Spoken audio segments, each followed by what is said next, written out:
sœurs, vous qui nous suivez au travers du net, nous rendons grâce au Seigneur et je vais vous saluer par un vibrant Alléluia.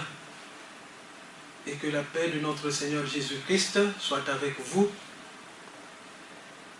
Nul n'est censé ignorer que nous sommes dans la période de passion. Cette période où le Seigneur Jésus-Christ a subi ce que tous nous connaissons. Une semaine de réflexion. Une semaine qui nous amène à revoir ce que Christ a subi pour que toi et moi, nous soyons rachetés par le sang de l'agneau, ce sang qui se versa une fois sur l'infâme croix de Golgotha. Cette semaine, d'autant l'appelle chemin de la croix, d'autres l'appelle semaine sainte. Et nous croyons que c'est une semaine où chaque chrétien, surtout dans les situations actuelles, dans la conjoncture actuelle, cette semaine devrait nous amener à réfléchir et à comprendre ce que le Seigneur veut pour nous. C'est pourquoi en cette émission, l'heure du commandant divisionnaire, j'ai comme le devoir de vous apporter une exhortation pour que nos cœurs, pour que nos âmes ne soient pas contrits. Au contraire, que nous ayons la possibilité de nous approcher davantage de lui qui est la véritable pierre angulaire, lui qui est la véritable Pâque que nous devrons donc célébrer d'ici peu. Aujourd'hui, nous avons à partager ensemble avec vous cette méditation tirée de l'évangile de Matthieu. Et nous allons lire ces passages en 3 phases. Et le thème autour duquel nous allons tabler avec vous s'intitule « Ne trahis pas ton alliance ». Si nous étions dans les situations normales, dans le temps normal, j'appelle temps normal le temps où nous avons la possibilité de vaquer à nos occupations facilement, le temps où nous avons la possibilité d'aller communier facilement au sanctuaire du Seigneur. Si nous étions dans ces temps, vous le savez très bien que depuis dimanche, lundi, mardi, mercredi et aujourd'hui jeudi, nous serions pour certains dans cet engouement pascal, dans cet engouement de la campagne, dans cet engouement de suivre le chemin de Christ. Et nous serions déjà dans la joie de pouvoir célébrer en amont la résurrection de notre Seigneur Jésus-Christ. C'est pourquoi, qu'à cela ne tienne, bien-aimés frères et sœurs, vous qui nous suivez, nous disons, ne trahissez pas votre alliance. Nous lisons donc dans Matthieu, le chapitre 26, à partir du verset 1 jusqu'au verset 5. Et la deuxième lecture se fera toujours dans Matthieu 26, et nous partirons au verset 14. Du verset 14 jusqu'au verset 16, et enfin, nous lirons toujours dans ce même évangile, à partir du verset 20 jusqu'au verset 24. Lorsque Jésus eut achevé tous ses discours, il dit à ses disciples, « Vous savez que la Pâque a lieu dans 2 jours, et que le Fils de l'homme sera livré pour être crucifié. » Alors, les principaux sacrificateurs et les anciens du peuple se réunirent dans la cour du souverain sacrificateur appelé Caïphe. Et ils délibérèrent sur les moyens d'arrêter Jésus par ruse. Ils délibérèrent sur les moyens d'arrêter Jésus par ruse et de le faire mourir. Mais il dit que ce ne soit pas pendant la fête, afin qu'il n'y ait pas de tumulte parmi le peuple. Alors, l'un des 12, appelé Judas Iscariote, alla vers les sacrificateurs et dit: que voulez-vous me donner et je vous le livrerai. Et ils lui payèrent 30 pièces d'argent. Depuis ce moment, Judas Iscariote cherchait donc une occasion favorable pour livrer Jésus. Le soir étant venu, il se mit à table avec les 12. Pendant qu'il mangeait, il dit: je vous le dis en vérité, l'un de vous me trahira. Il fut profondément attristé et chacun se mit à lui dire: est-ce moi, Seigneur? Il répondit: celui qui met avec moi la main dans le plat, c'est celui qui me livrera. Le Fils de l'homme s'en va selon ce qui est écrit de lui. Mais malheur à l'homme par qui le Fils de l'homme est livré. Mieux vaut pour lui qu'il ne soit pas né. Judas, qui le livrerait, prit la parole et dit aussi: Seigneur, est-ce moi? Jésus lui répondit: tu l'as dit. Pendant qu'il mangeait, Jésus prit du pain et, après avoir rendu grâce au Seigneur, il le rompit et le donna aux disciples en disant: prenez, mangez, ceci est mon corps. Il prit ensuite une coupe et, après avoir rendu grâce, il la leur donna en disant: buvez-en, ceci est mon sang. Amen. Nous prions ensemble. Bien-aimé Saint-Esprit, nous te sommes reconnaissants en ces instants parce qu'il t'a plu que nous puissions être ensemble et en communion avec nos bien-aimés frères dans la foi pour t'écouter. Oui,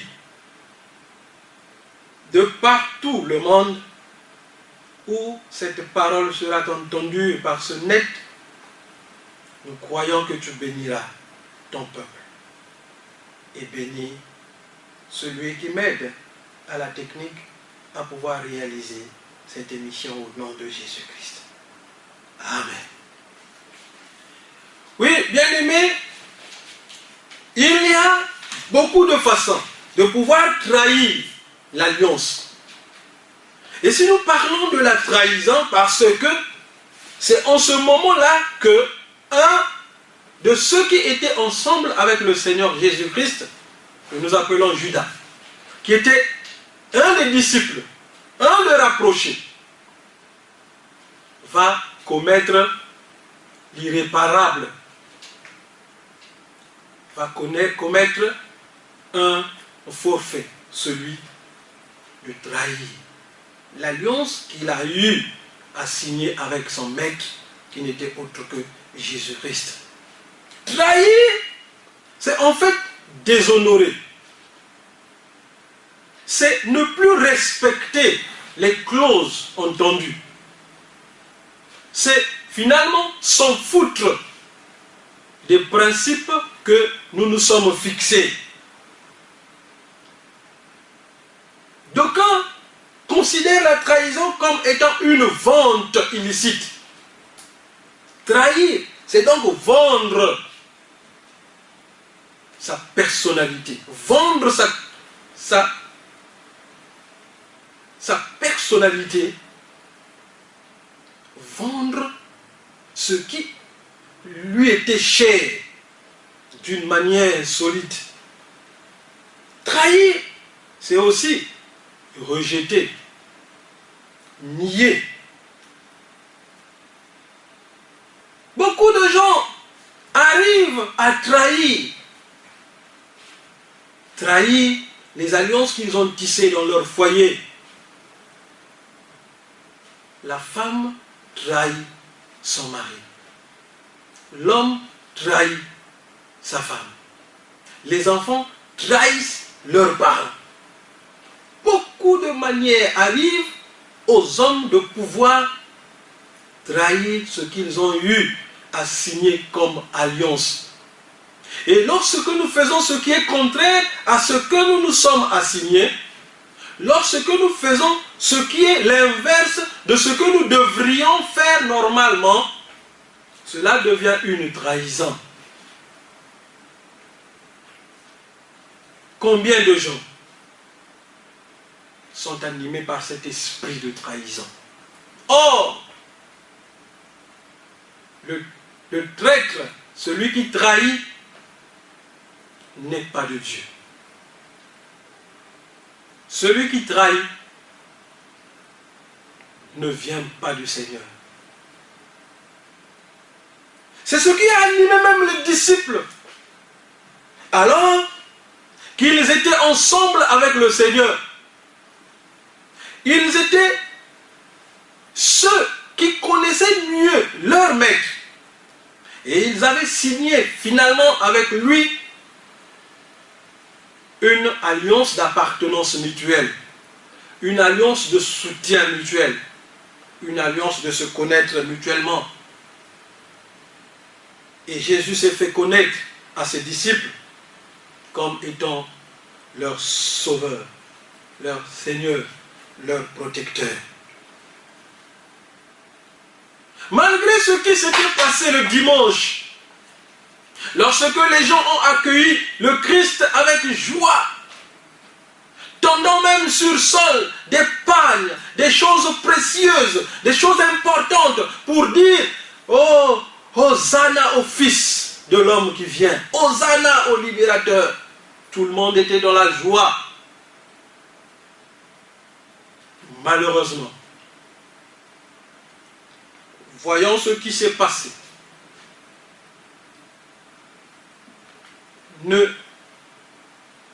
N'étant plus dans l'esprit de celui qui est venu, ne le comprenant plus, les gens ont commencé à se créer des idées dans leur tête. Qu'est-ce que cet homme veut-il nous apprendre? D'où vient-il? Qu'est-ce qu'il veut de nous?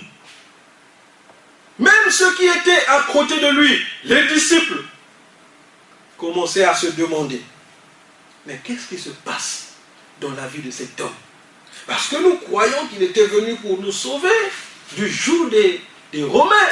Nous croyons qu'il était venu pour nous aider à prendre la supériorité matérielle, physique sur les Romains. Mais qu'est-ce que nous voyons maintenant? Alors, commence la conspiration. Non, non, non, non. Nous devrons nous débarrasser de cet homme.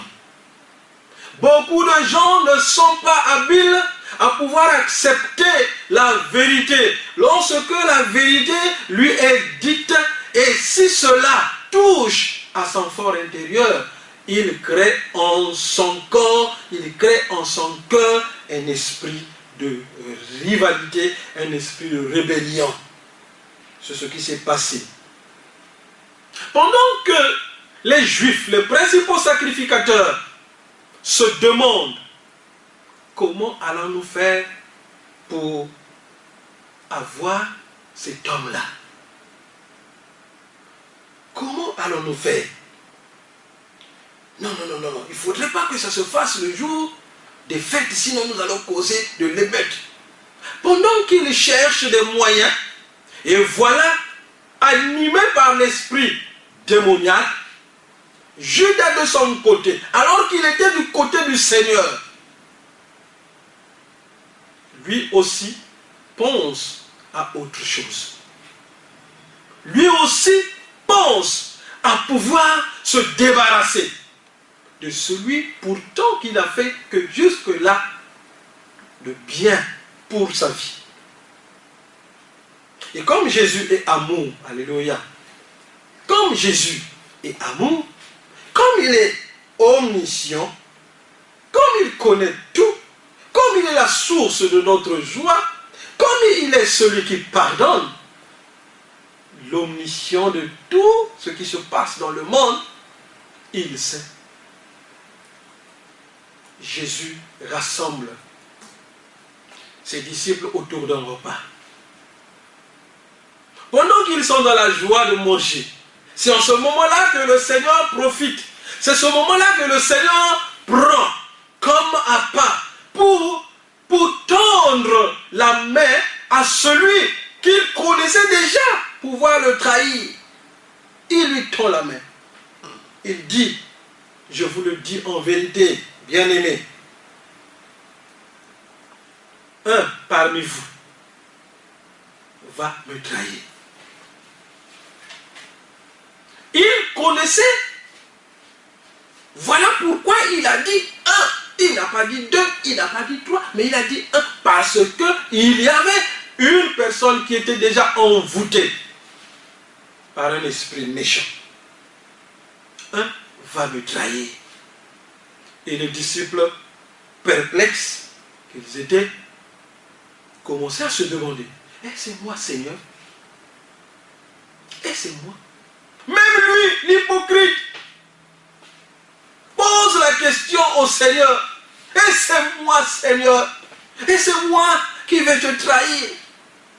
Mais puisque Jésus voulait qu'il y ait seulement un dialogue spirituel entre lui et Judas, il dit devant les amis, oui, tu l'as dit. Heureusement pour lui, les autres n'ont pas entendu ce message de Jésus. Jésus a fait de son mieux qu'en parlant, que seul Judas entende cette parole. Oh, quel privilège d'amour. Jésus dit, oui, tu l'as dit. C'est toi, mais les autres, les disciples qui étaient à côté de Jésus, ceux qui étaient autour de la table, personne n'a entendu cette parole que Judas seul. Alléluia. Quelle main tendue de Dieu, de Jésus-Christ à Judas. Et c'est moi, oui, tu l'as dit. C'est toi, change donc de comportement. C'est ce que le Seigneur voulait lui dire. C'est ce que le Seigneur l'a dit. C'est ce que le Seigneur cherchait. Que cette pierre-là ne tombe pas sur Judas. Malheureusement, vous savez, quand quelqu'un est sous l'emprise du diable, la première des choses, il lui ferme les oreilles. Il ne peut plus comprendre. Il ne peut plus entendre ce que Jésus dit. Pour lui, ce n'est pas ça. Et naît en lui, quand quelqu'un est sous l'emprise du diable, l'orgueil. Alors qu'est-ce qu'il veut me dire celui-là? L'esprit de révolte. Il ne parle que de moi, et lui-même ce qu'il a fait, et lui-même ce qu'il sait, lui-même ce qu'il disait. L'esprit de révolte naît de l'orgueil, du vautarnisme, de l'égocentrisme, de l'insensibilité. Toutes ces choses ont animé le cœur de Judas pour ne pas comprendre le message sauveur de son maître, pour ne pas comprendre la perche salvatrice que son maître lui a tendue. Judas ne voulait rien savoir. Combien même maître va plus loin. Il leur donne un morceau de pain pour symboliser la communion fraternelle. Lui également prend ce morceau de pain. Il ne refuse même pas. Oh, combien de gens, nous allons dans les assemblées, nous prenons des communions, mais notre cœur est loin de Dieu.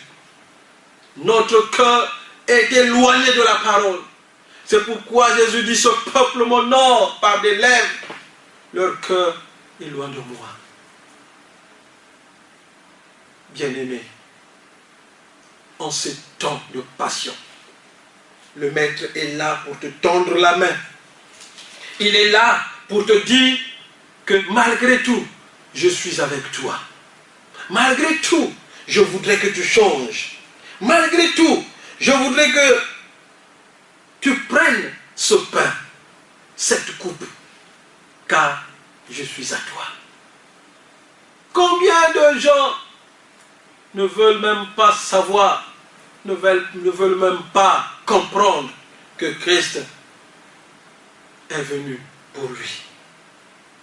Malgré ce qui a été fait par Jésus, Judas a claqué la porte et il est allé. Oh Dieu merci, parce que le Seigneur n'a pas ouvert les yeux, n'a pas ouvert les oreilles des disciples. Il n'a pas ouvert les yeux des disciples pour voir comment Judas mettait la main dans la même assiette que Jésus, parce qu'il a dit, celui qui met la main dans la même assiette que moi, c'est celui-là. Mais personne de ses disciples ne l'avait vu, parce que moi je parie que si un seul disciple avait vu Judas, ça devrait être la guerre entre disciples.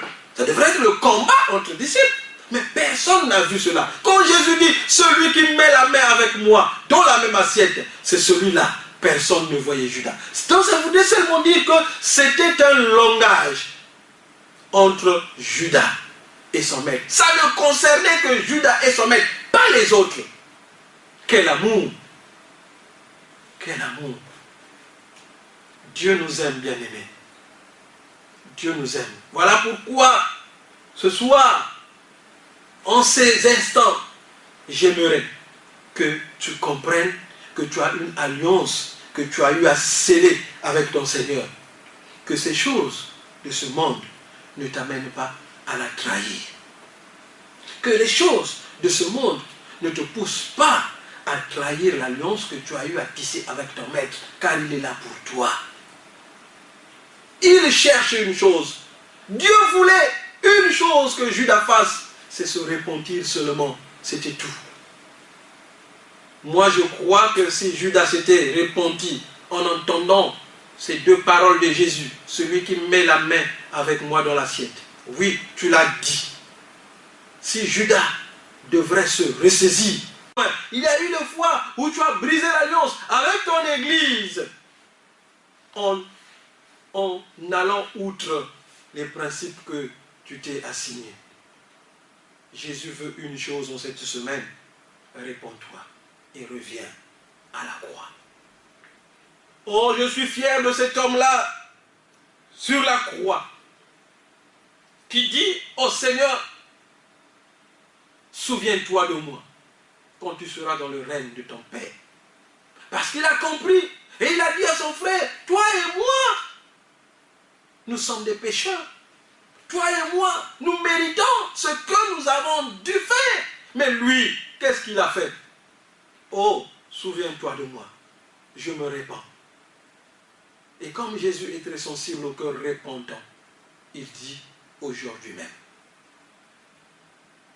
Souviens-toi de ce qu'il dit à Pierre dans Luc chapitre 22, le verset 31 à 32. Simon, Simon, le diable t'a réclamé pour vous traîner comme du froment. Pour vous traîner comme du froment. Le diable t'a réclamé. Mais moi, j'ai prié pour toi. Pour que quand tu seras rétabli, quand tu seras converti, que tu convertisses tes frères. Alléluia. Oh, Christ est là pour nous. Mets ton orgueil de côté, bien-aimé. Vois combien le monde s'ébranle voit combien le monde se trouble,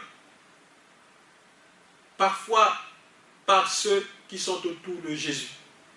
Parce que celui qui peut trahir, c'est celui qui connaît son frère. Combien nous avons été à l'origine de la trahison de nos amis, de nos amitiés, de nos mariages. Mais ce soir, le Seigneur voudrait que nous nous repentions, que nous disions, Seigneur, j'ai péché contre toi et contre Dieu. J'ai péché contre mon frère, contre toi et mon frère, mais je me répands. Notre Père qui est sensible à toute réponse de repentance dira, oui mon frère, je te prends. Viens, car je suis venu pour toi. Le Seigneur aimerait que là où tu te trouves, mon bien-aimé, que tu aies cette pensée en toi, que le Seigneur t'aime. Il ne fait que t'attendre. Tout ce que tu es en train de faire, Dieu voit. Ne pense pas qu'il ne connaît rien. Tout est à son contrôle. Mais il veut une chose, que tu te répandes. Que toi, tu t'approches vers lui. Approchons-nous du trône de la grâce. C'est là que nous allons trouver le pardon de Dieu. C'est là que nous allons trouver l'élévation de Dieu. C'est là que nous allons trouver le courage de Dieu. Christ l'a fait pour nous, pour que toi et moi, nous soyons sauvés. Aujourd'hui, il est assis à la droite de son Père et il intercède pour nous. Toutes ces activités de la semaine nous aident à comprendre ce que Christ a voulu pour que toi et moi, nous soyons des héritiers de son royaume. Que le Seigneur nous aide et qu'il nous aide à comprendre que Christ est là pour nous. Christ est là pour notre vie. Christ est là pour toi. Christ est là pour moi. Que son nom soit loué. Au nom du Tout-Puissant Seigneur. Amen. Amen. Bien-aimés frères et sœurs, nous sommes arrivés à la fin de notre exhortation. Nous croyons que chacun de nous a compris que nous avons une alliance que nous avons eu à tisser avec notre Dieu, avec notre ami, avec notre femme, avec notre mari, avec nos enfants, et que nous devrons garder cette alliance. Quelles que soient les circonstances, quels que soient les tumultes, gardons l'alliance scellée, puisque c'est par cette alliance-là que le Seigneur nous bénira. Bye, que Dieu vous bénisse. Amen.